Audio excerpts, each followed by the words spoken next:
Os voy a confesar que yo de mayor quiero ser como nuestro siguiente ponente. Ha vivido varias vidas en una. Investigador, director de empresa, gerente, político, expolítico, historiador y muy pronto nuevos horizontes. Así la vida desde luego se te hace mucho más amena. Escribe además tan bien y habla y cuenta historias tan maravillosas. Lo de la voz lo lleva regular, pero bueno, lo estamos trabajando. Javier Burgos, danzad, danzad, malditos.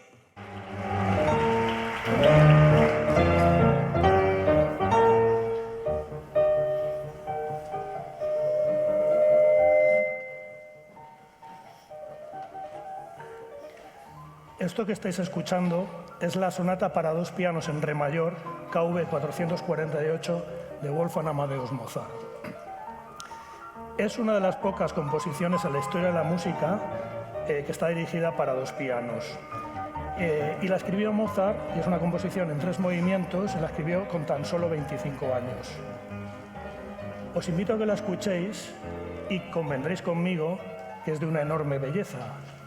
Pero la pregunta que os estaréis haciendo es, ¿qué tiene esto que ver con la ciencia? En 1993, 3 investigadores de la Universidad de California publicaron este artículo. La pregunta que se hacían estos investigadores es si la cognición musical, esto en sus propias palabras, podía condicionar la cognición de otro tipo de habilidades y de operaciones abstractas, como las operaciones matemáticas o el razonamiento espacial. Y ni cortos ni perezosos hicieron un experimento con 36 estudiantes de su universidad, 12 por grupo. A cada uno de ellos les pusieron bien 10 minutos de silencio, 10 minutos de una música relajante o la sonata para dos pianos KV 448 de Mozart. Ellos concluyeron en este estudio, en el que, si lo leéis ahí, veis que tiene una P de 0.002, que aquellos estudiantes que habían escuchado esta sonata hacían mejor los ejercicios de razonamiento espacial. Por tanto, concluyeron que la sonata para dos pianos de Mozart te hacía tener una mejor habilidad cognitiva en el tema del razonamiento espacial. Y esto que os he contado es lo que se conoce habitualmente como el efecto Mozart. Y claro, se abren muchas preguntas. ¿Esto es exclusivo de Mozart o tiene que ver también con otro tipo de compositores? ¿Se restringe solo a la música clásica o hay otros tipos de música que produzcan este efecto? Aparte del razonamiento espacial, ¿es capaz de mejorar otras habilidades? Es más, si con tan solo 10 minutos ya nos hacemos más inteligentes, ¿por qué no utilizarlo varias horas, por ejemplo? Dejadme que os hable de este silogismo hipotético que todos los que hemos hecho BUP, que era un premillennial, hemos estudiado en una asignatura que se llama filosofía, en una asignatura y en una parte que se llama lógica matemática. Este es el modus ponens y presupone que frente a una premisa condicional que es P, siempre que ocurre se da una premisa final que es Q. O sea que siempre que ocurra P, ocurrirá Q. Os invito a hacer este razonamiento. P sería, si soy un estudiante de la Universidad de California en un experimento de la propia universidad escuchando Mozart y haciendo un estudio, un análisis de razonamiento espacial, lo haré mejor. P implica Q. Es decir, que si escucho a Mozart, seré más listo. No sé si os he convencido. Desde luego parece muy sugerente que una sonata, que la música y que el arte sean capaces de mejorar nuestras capacidades.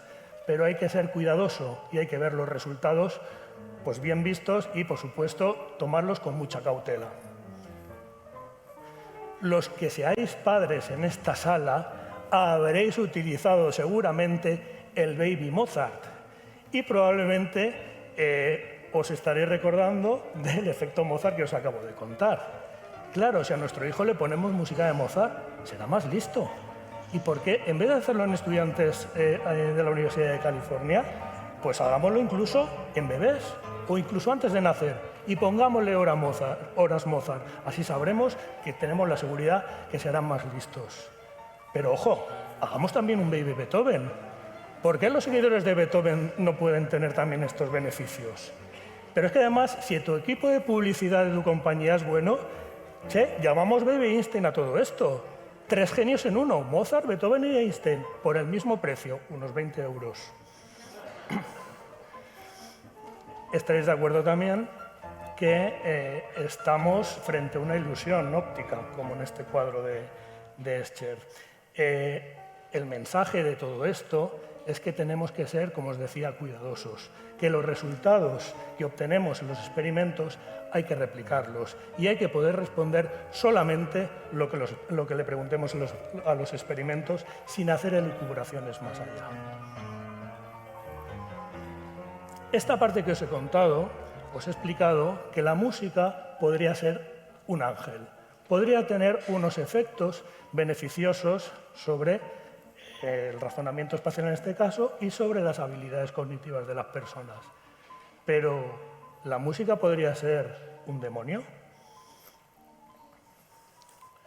Conocemos desde hace mucho tiempo que realmente la música también puede tener efectos perjudiciales. De hecho, este artículo, que es del año 1977, describe un caso de epilepsia musicógena. ¿Y qué es la epilepsia musicógena?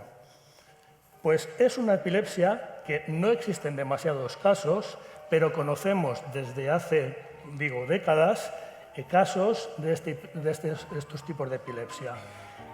Estas epilepsias se producen frente a estímulos concretos. En general, las músicas o los temas altamente tristes es lo que suele producir este tipo de epilepsias, los temas emotivos, etc. Hay casos en los que hay enfermos que con escuchar un instrumento concreto ya sufren ese tipo de crisis epilépticas. Otros ocurren escuchando a un intérprete concreto, pero hay otros que incluso simplemente pensando o soñando con música tienen este tipo de crisis. Esto, en principio, no es ningún problema si tu trabajo es otro, pero si eres músico o eres compositor, realmente tienes un problema. Y aquí tenemos al gran Héctor Berlioz. Héctor Berlioz sufrió un tipo de este tipo de epilepsia e incluso lo llegó a reconocer en una carta datada y manuscrita el 11 de octubre de 1833.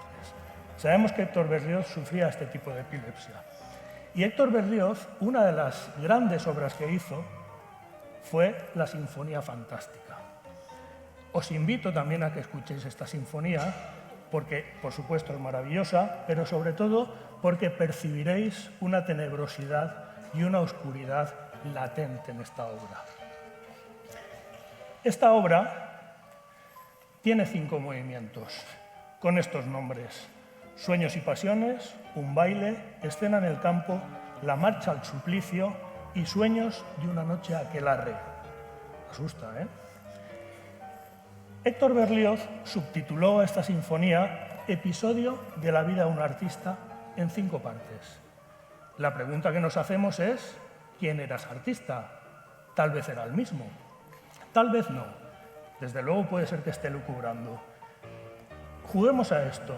¿Por qué no esos 5 movimientos podrían describir de una forma u otra los tipos de crisis epiléptica o los procesos asociados a sus crisis del propio Berlioz?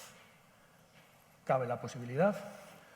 Como os decía, Berlioz era paciente, conocía con mucha precisión su enfermedad, la sufría. Pero es que además también Berlioz tuvo estudios de medicina. Abandonó sus estudios de medicina, pagados por su familia, precisamente para dedicarse a ser compositor. O sea que tenía la doble vertiente. Sabía de la enfermedad desde el punto de vista del paciente y sabía de la enfermedad desde el punto de vista del médico. Un curioso experimento de la historia. Como os digo, puede ser que todo lo que os esté contando sean elucubraciones y no tenga nada que ver su Sinfonía Fantástica con las crisis epilépticas que sufría. Lo que sí sabemos es que Berlioz, en noviembre de 1834, escribió un artículo. En ese artículo hablaba de la Sinfonía Fantástica, pero no la llamaba así, la llamaba la Sinfonía Fantástica Epiléptica. Muchas gracias.